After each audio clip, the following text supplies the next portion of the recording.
Well, welcome to Dropping Diamonds with me, AJ Andrews, where we dive headfirst into the world of softball.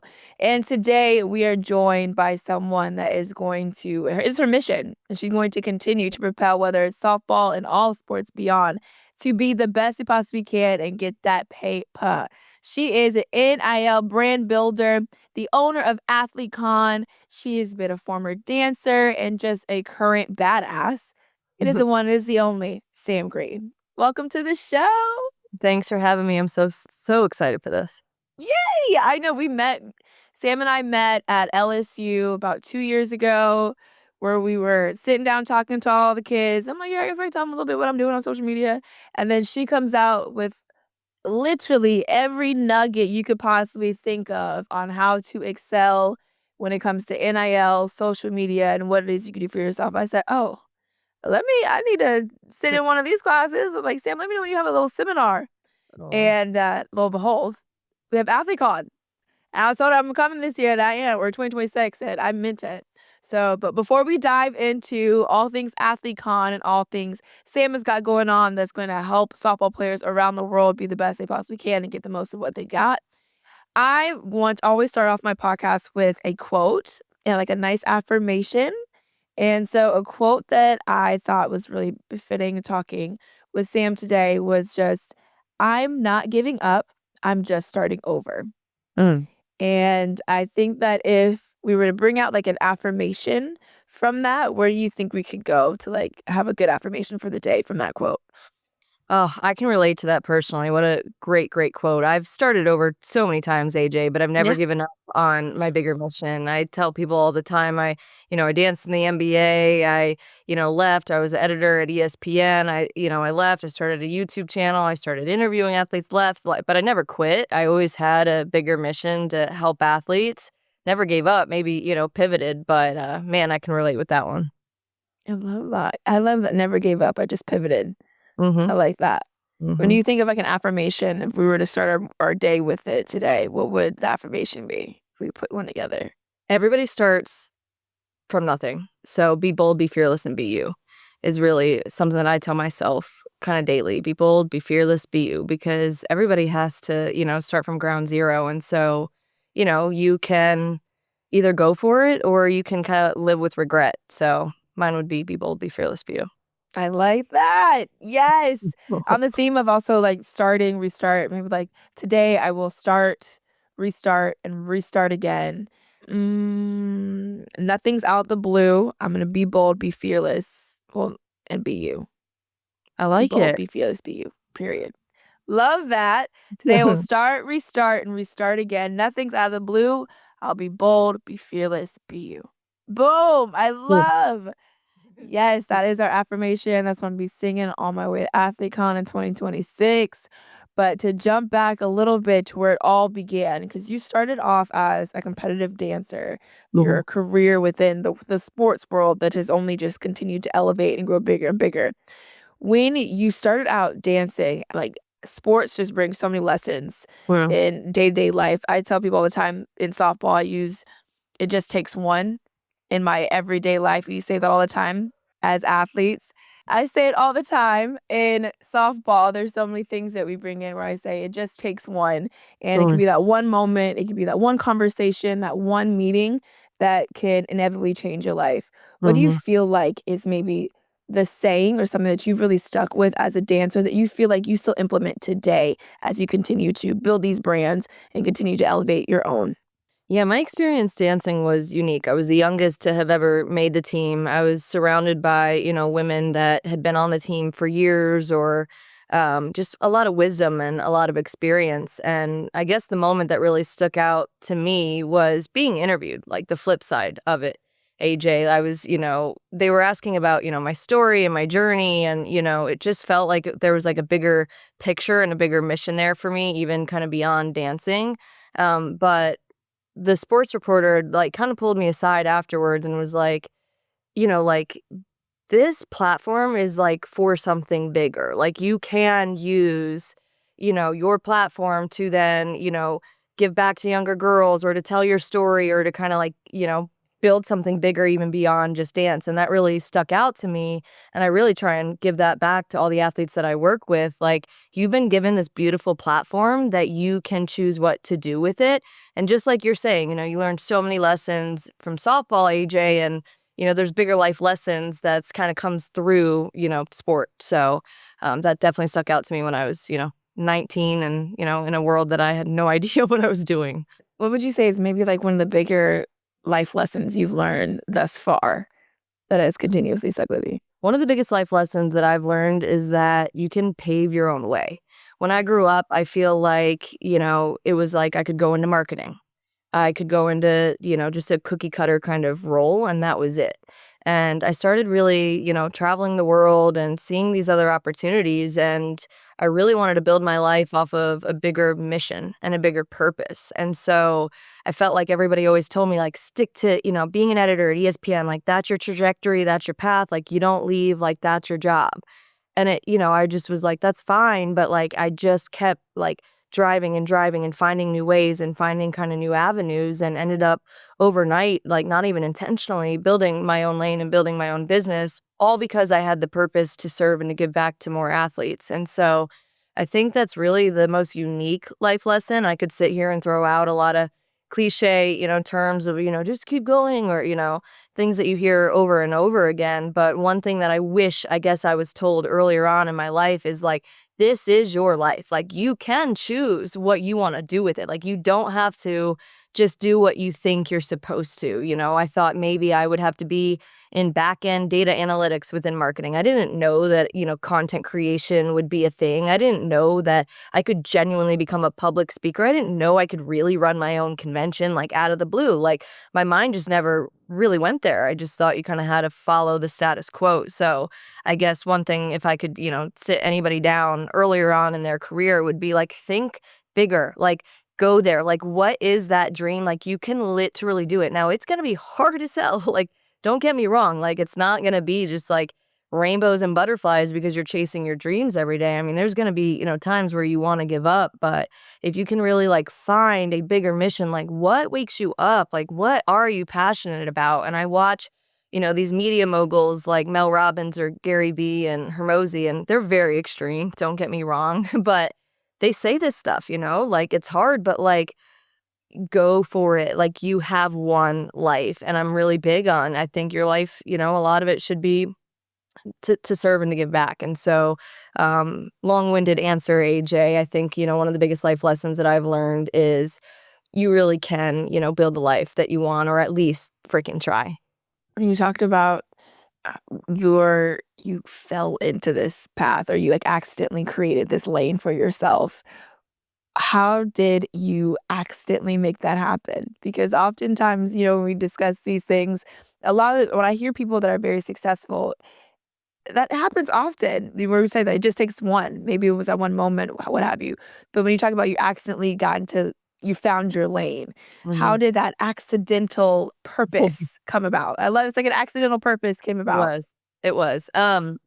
So I was a video editor at ESPN. Obviously, I had left, and I started actually being like, this was when like Instagram, hear me out, was like more so like still just photos. So I've been in this for a while, You had the AJ. Man So Crush Mondays and the Woman Crush Wednesdays back then. it may seem like an accident, but it's been like a decade of an accident almost. So I took what I had learned at ESPN as an editor, and I learned how to do it all from my phone. This was pre CapCut. This was pre any video editing apps. I was taking different things and layering them and just figuring out a way, because I had seen a major gap between brand deal opportunities and athletes and their platforms. And back then it was only, Tim Tebow getting paid $1 million to be on a commercial. There wasn't like the local social media, micro influencer deals.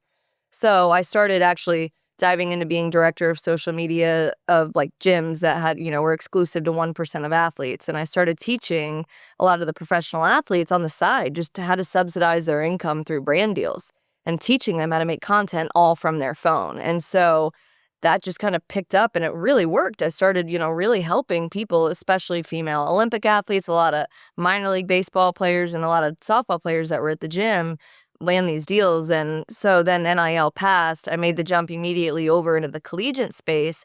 I started this, AJ, as a brand. I just wanted to help. I put out free social media content on Instagram, not viral, nothing crazy, no intention other than to help give away free education to help more athletes build what I saw was possible from, my experience. And then people just started calling, in all honesty. I had schools, universities calling me. I had brands calling me as big as Nike and Meta.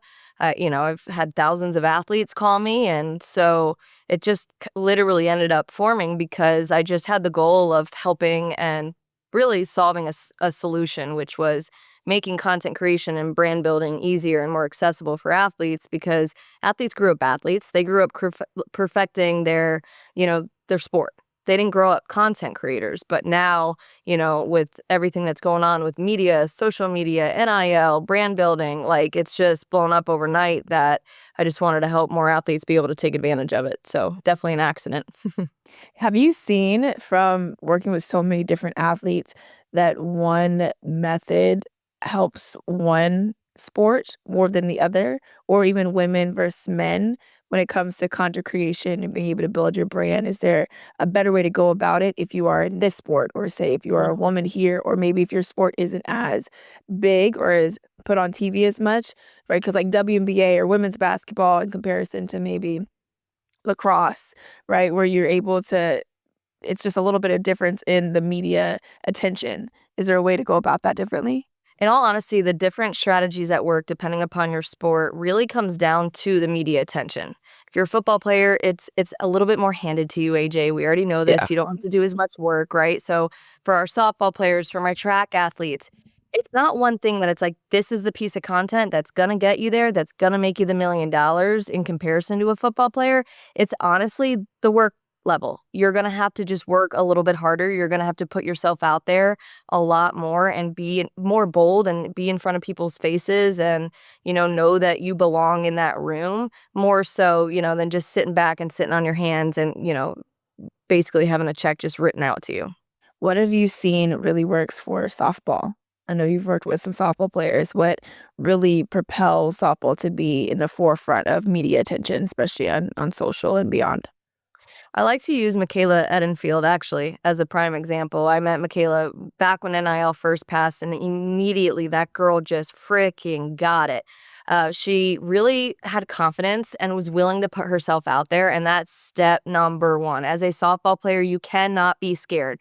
I know the locker room culture. It's a little bit old school. It's a little bit of like looking around and, a little bit scared to step out there and to put yourself in front of the camera just because that's how it's been for so many years. But Michaela was not shy. She went for it. And what I really liked that I've seen success in is softball players buying into their fan base and what the fans also like and enjoy and know them for.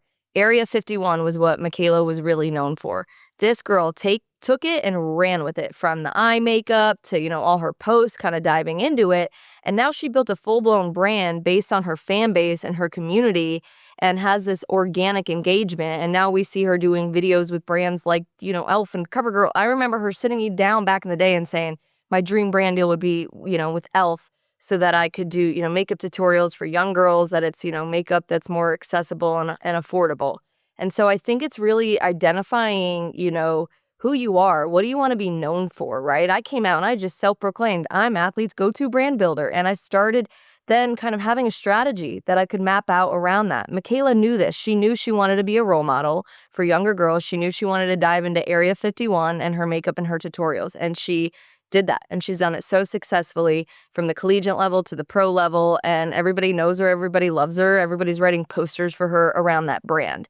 So it's sitting down and having an honest conversation with yourself as a softball player of like, what is my bigger picture? What's my bigger why? What do I want to be known for? And going all the way in and really not turning back and building content, strategy, and landing brand deals around that bigger picture. So then the first thing would be to pinpoint what it is. Like, let's say someone gave you the name of Area 51, right? That wasn't given to you.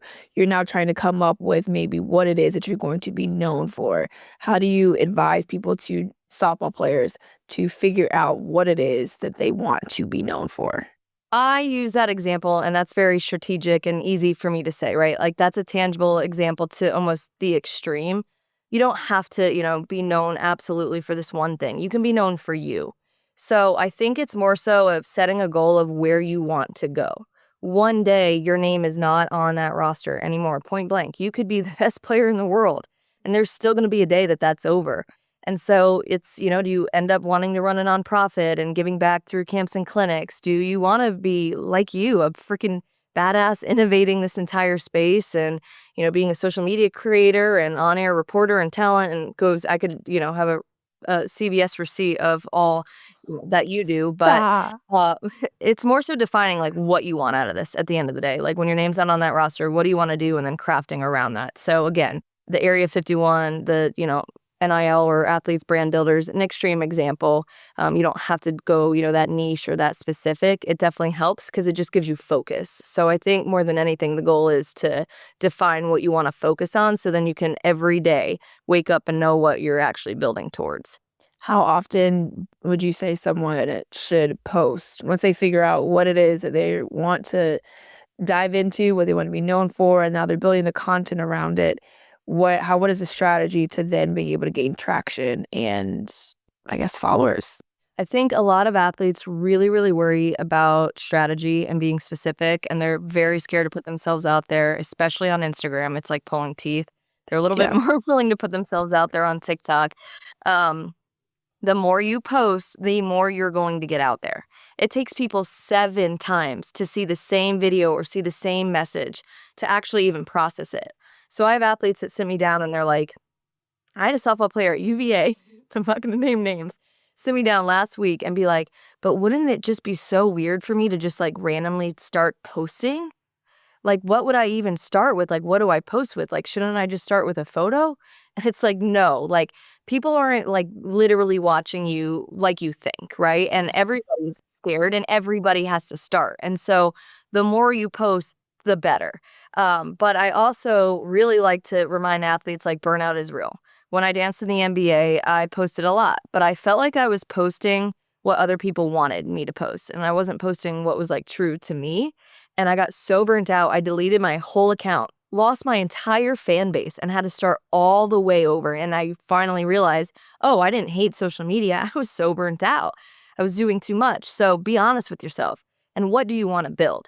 Are you more worried about a business? Okay, then be more strategic and align more your content with that goal.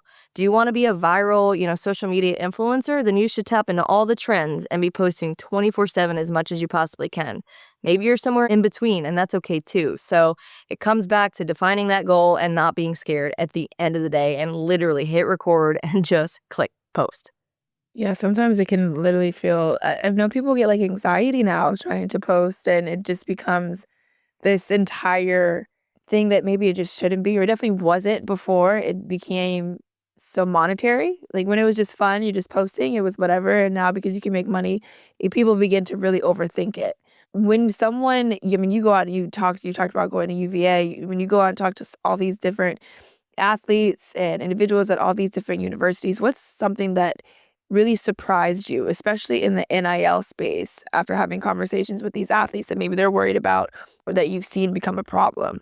The thing that shocks me the most with athletes is that they're willing to fail publicly, physically, in front of thousands, right? We all know in sport with softball, you can't control everything. Like you can't throw a strike every single time and guarantee it. You can't hit a home run every single time, you're at the plate. And so it blows my mind that athletes are willing to put themselves out there and fail that way in a way bigger limelight, but yet they're so scared of a digital audience and being cringe and putting themselves out there. And I also have noticed that they're willing to do a little bit more of the trendy, fun content, talking on camera, a day in the life, get ready with me, like, getting to know their audience a little bit more. They're way more hesitant, which also shocked me because you guys are used to, being interviewed and in the limelight and, at all these like public events where you're shaking donors' hands and stuff. But yet, that fear of a digital audience really blows my mind. It really does, huh? Because, well, maybe when performing on the field, you could just go before, maybe hear a little whoop de whoops, whatever people are gonna say on the field, but after that, it's done and gone. But on the internet, you can go back to it and reread it, revisit it over and over, and people don't wanna be judged, I guess. What's the advice you've given to the athletes you've worked with to get over that? To be like, listen, this is what you want to do. You have to get over this fear or whatever this is that's holding you back. What do you tell them? Everybody starts at zero. Like, a lot of athletes will come up to me. I've been working closely with this company called Character First Athletics, and they really help develop athletes beyond their sport. And so I've gone to all these schools, really helping them develop strategic plans. And my biggest piece of advice is like, do you want, like, seriously, like, do you want to do this? Like, do you care? Because not every athlete will. A lot of athlete does just want to play their sport, and that is okay too. But if you really, really want this, like, you're only hurting yourself because of your fear of somebody else's opinion. When I've been working in this development program, we get deep with them. Like, we really get to know these athletes on a personal level. And a lot of them have huge dreams and huge visions that are, like, honestly, like, beautiful, that they want to develop. They want to write books. They want to, be public speakers. And yet it's just this fear of other people's judgment. And it's just sad to me that we're going to almost waste talent because of the fear of a hypothetical thought or piece of judgment. And a lot of times the crazy part, AJ, is they're actually more concerned about their inner circle judging them than the general public. And you got to get over it point blank. Like, nobody got anywhere by being scared and holding themselves back. Do it scared. Do it anyway. So Do it scared, do it anyway. And what's the saying? It's like a multimillionaire is never going to make fun of you for your business, first flopping. So an athlete's never going to make fun of you for getting in the gym for the first time. A singer's never going to make fun of you for going to your first singing lesson. Like these things that feel embarrassing yeah. around other people that aren't doing it, but the ones that are actually succeeding in it are the ones that are like, no, no, no, this is what you have to do. Keep going, keep going. Who out of all the athletes that you've worked with do you feel like has really honed into the things that you're saying and is really seeing a lot of success from it? Yeah. Michaela obviously is number one. Outside of softball would be one of my favorite girls is Mia Rogan. She's a track runner at Michigan State. I was there probably 3 years ago in front of hundreds of athletes, and I saw her personality and, her interacting with, hundreds of other athletes, and pulled her aside, and I'm like, are you building anything? Like, are you really gonna, do this? Like, you have it. Like, you have something here. And, we took her from 2,000 followers to over 100,000, no brand deals, to 25 plus in a year. And she literally just signed a car deal as a non-revenue generating sport. And so it's the stories like that, are what wakes me up in the morning. Another one would be a track runner out of Memphis, Riley Simmons. She came to me. She wanted to be a motivational speaker, and her strategy, on social media, I took a deep dive on the account, and there wasn't much content that, led to that goal. And so we mapped it all out. And years later, she just ran her own full-blown revival night in Memphis, gathering the local community, a huge stage, digital screens, baptizing people, praying over them. I mean, like, just really made an impact on the community. And so the athletes that actually take this, sit down, realize that they can utilize their platform to build something bigger are the ones that, are just a true testament to what you can build, diving into NIL and brand building. I mean, can we book an appointment soon? Like, I'm Mhm. like, girl, what's the rest of your week look like? What's next week look like for you to meet with me? But when you talk about the different steps, I don't want you to give everything away because I obviously want people to come to you and be like, yeah, help me, help me, help me. What would you say is maybe the first two or first things you tell them when you're working on, getting them to a place where they can build that community, build that following, and they ultimately reach their goals in that sit Mm. down? So step number one is cliche, but you got to define the goal. Again, like, is it a business? What kind of business? Riley sat me down. She said she wanted to be a motivational speaker. Fabulous. That was step one. Now we can move on to step two to build that out.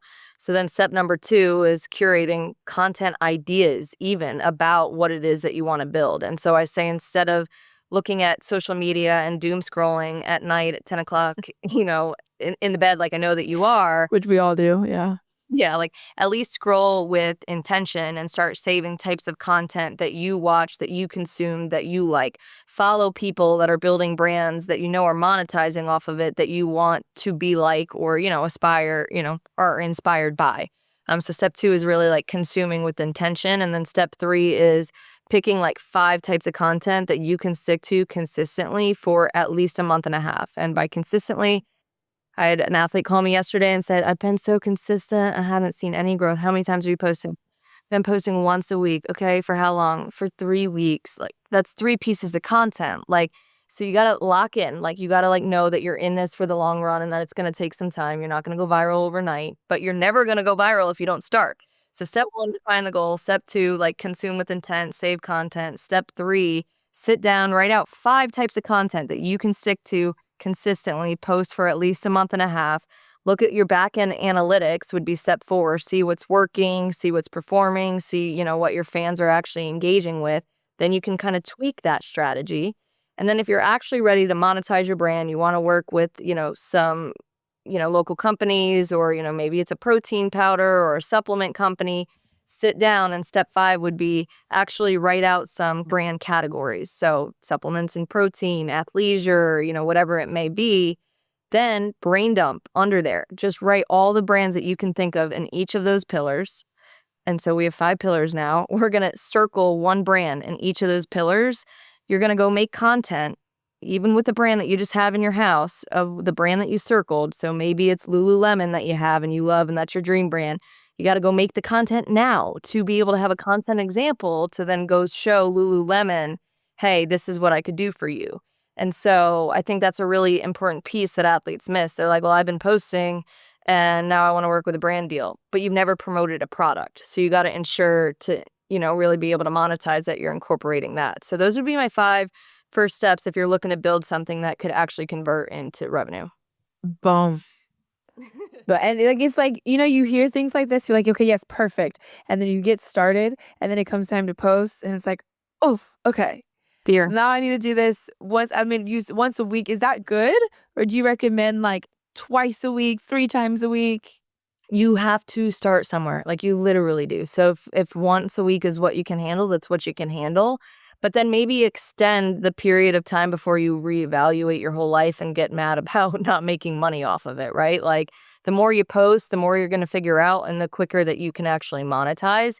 So once a week is fine. I'm not super, super consistent, AJ. I don't have this all mapped out to 6 times a week. Like, a lot of times I'm, busy and on the road and I make an excuse to not post. I would say a good starting place would be focusing on 2 trends a week. So by trends, I mean, maybe you're bold and you do the lip sync video that's going viral. Maybe you look like a bum and then your hand's on the camera and now you're in your uniform. That's a trend. Maybe it's, a 7-second clip of you squatting and you're tweaking the text on the screen, POV, life as a Division I softball player. Whatever it may be, that's a trend. It's things that are hitting the algorithm, that are going viral very quickly. You can follow a million athletes that are popping off in the algorithm, save their video, tweak it to be relatable to your life, and it's not reinventing the wheel. It's not broken. Don't fix it. It's tapping into the algorithm so that you can grow your followers and grow your views is step number 1 with the trends. It's also important to do trends because it's going to prevent that burnout.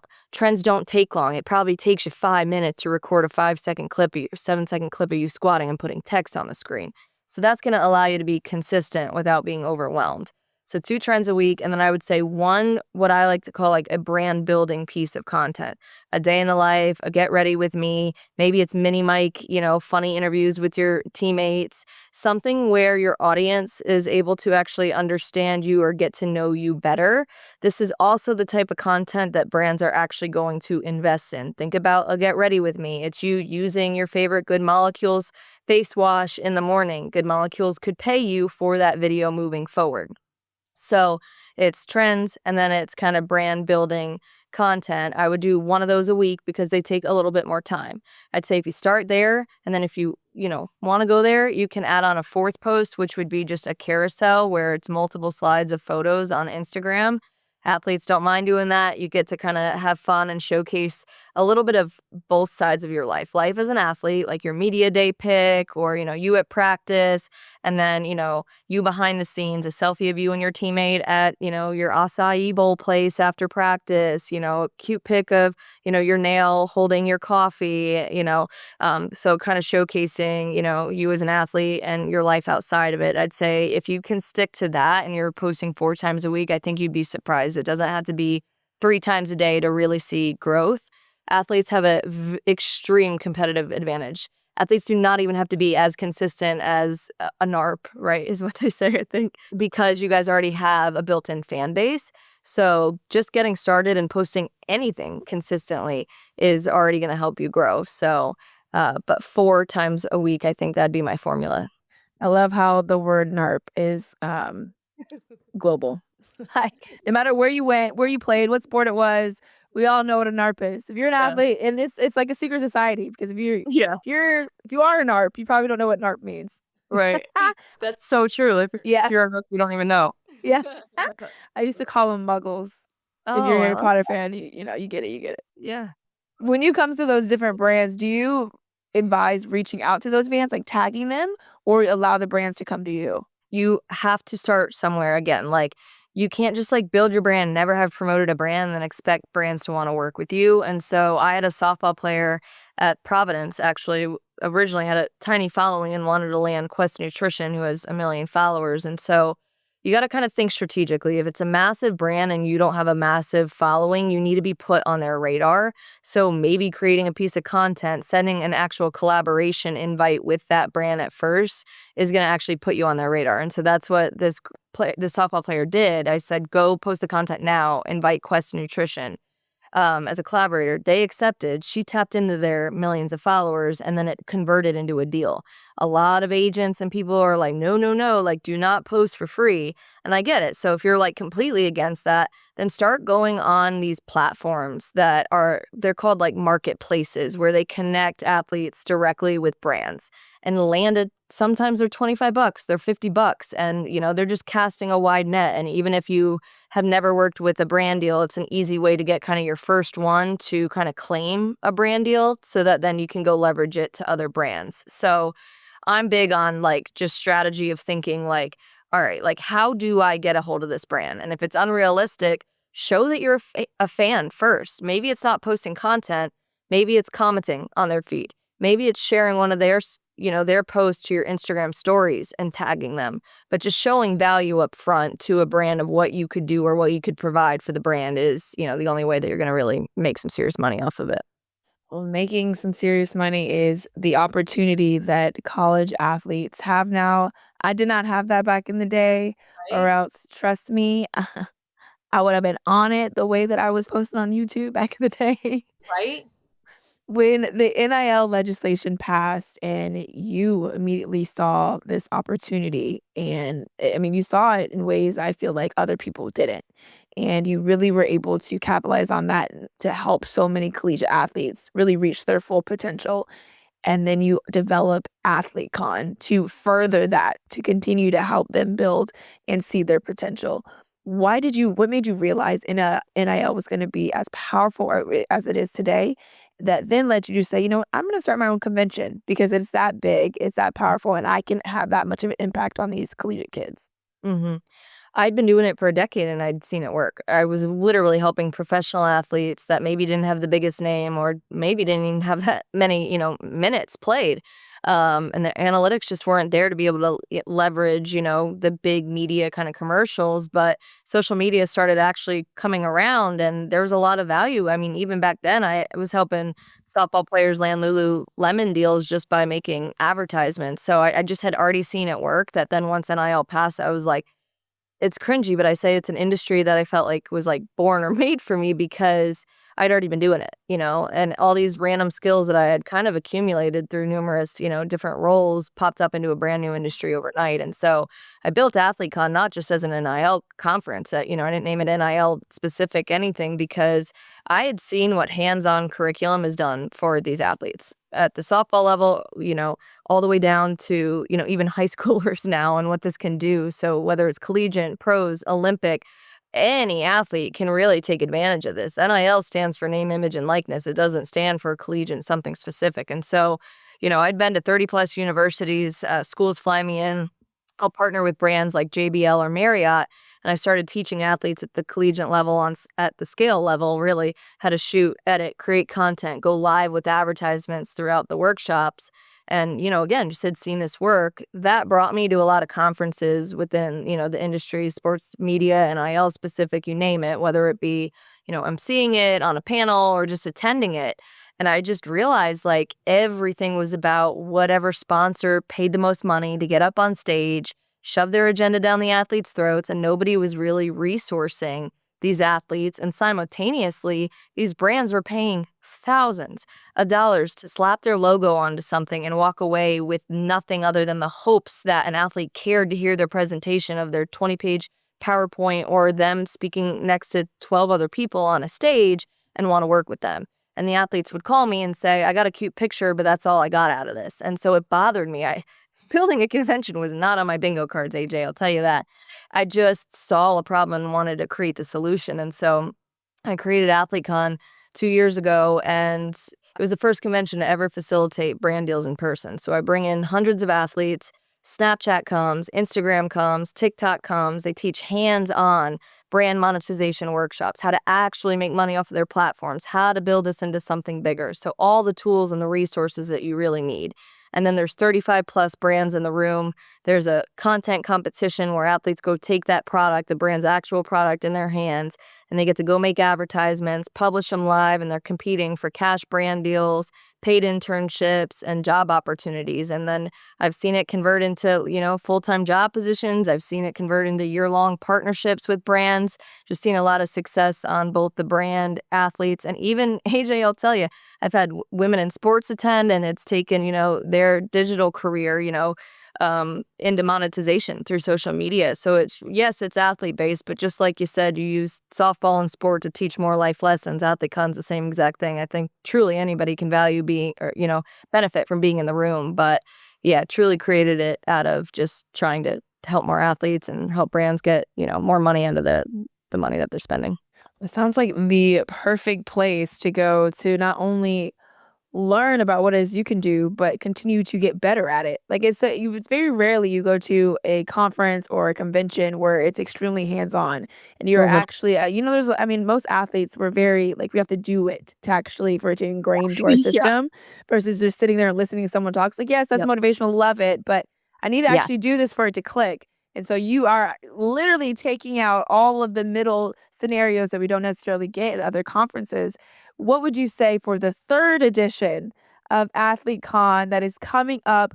What can we all expect? I mean, I could talk to you for ages about all of this, but I'm excited to go see it firsthand. Yes. What can myself and all those, hopefully, that are listening, softball players that want to go to AthleteCon, what can we expect for the third edition? Oh, I am so excited. We are bringing it to Vegas. So it's the big stage, it's the bright lights. We're taking over the Sahara, Las Vegas. So just a way bigger scale and way more resources. So, I mean, we have a big ballroom. We have, 35 plus brands and booths there. We have all the interactive workshops. But on top of it, the Pink Turf Suits and Sneakers Awards Night is where you get awarded the brand deals and the internships. We have a whole separate big stage that CNN produced the presidential debate on, and you wear your cute dress and your sneakers, walk the pink turf. Honestly, AJ, I just keep getting the feedback that it's just the energy in the room is unlike anything, they felt even at other conferences. And that's really my goal, is to make it tangible and, to make it an experience that you don't forget. And I've seen it firsthand. I've had athletes show up at AthleteCon that have 0 videos ever posted on their feed, posted for the very first time at AthleteCon, not just once, but probably 10 times throughout the weekend, walk away and, scaling over the last month, a month away from AthleteCon, texting me that, their accounts reached, 2.6 million followers after just a month of being motivated, inspired, and having all the right resources, the tools, the tips, the tricks to walk away and to really, really, truly do this thing and to do it the right way. I always ask everybody on here, athletes, what is their favorite failure that led them ultimately to their biggest successes? Because we know as athletes, you have to fail to first succeed. And within building AthleteCon, being able to, starting something is hard in general. And then you're trying to get people to buy in, athletes to brands. What would you say is probably your favorite failure within building this conference that has now led you to going into your third year and making it a big success?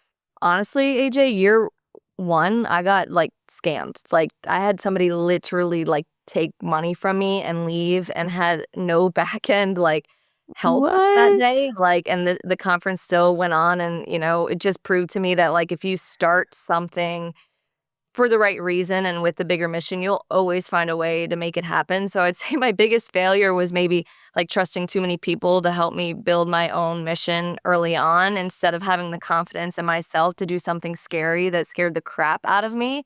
And learning how to really just trust my own gut, still know how to ask for help. But you got to wake up every day knowing, that you got this. And so I think that was definitely my biggest lesson very, very early on.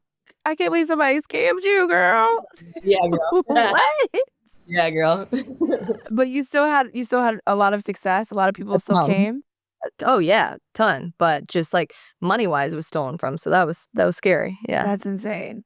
Yeah. And you were able, like, when you reached out, did you just reach out to the different brands and different athletes to tell them about AthleteCon for the very first time? I planned the whole thing like in like 2 months. Like I had Oh, no wow. staff. I had 0 employees. I fundraised the whole thing on my own. I flew in every single athlete. I booked every hotel. I booked every single flight. I made every single banner. I made every single social media post. I mean, I am talking, I did the whole, and I MC the whole thing. I set the itinerary. I mean, I'm talking every role. I did every single thing. And so I guess hard work pays off. Heck yeah. Going back to everything, doing it yourself, trust yourself, because nobody knows what you want better than you. No one can perfect what you want in your career more than you can. And that just dives in back into our affirmation of today. I will start, restart, and restart again. And we're going to keep going. Be bold, be fearless, be you. We got to keep doing it, make it happen, just like Sam. Sam, thank you so much. I am so excited for all the things, the diamonds that you dropped today for so many softball players all around the world at every level, whether you're in high school, college, or pro. And I'm so excited for AthleteCon to get to see this all firsthand. Can't wait to have you. Thank you for having me today. Thank you. Remember, guys, start, restart, start again. Nothing is out of the blue. Be bold, be fearless, be you. Sam, thank you again for joining us today. To all my listeners, thank you so much for listening to today's episode. Continue the conversation on Instagram at Dropping Diamonds Pod. And I will see you here next week back at the Diamond. Bye for now.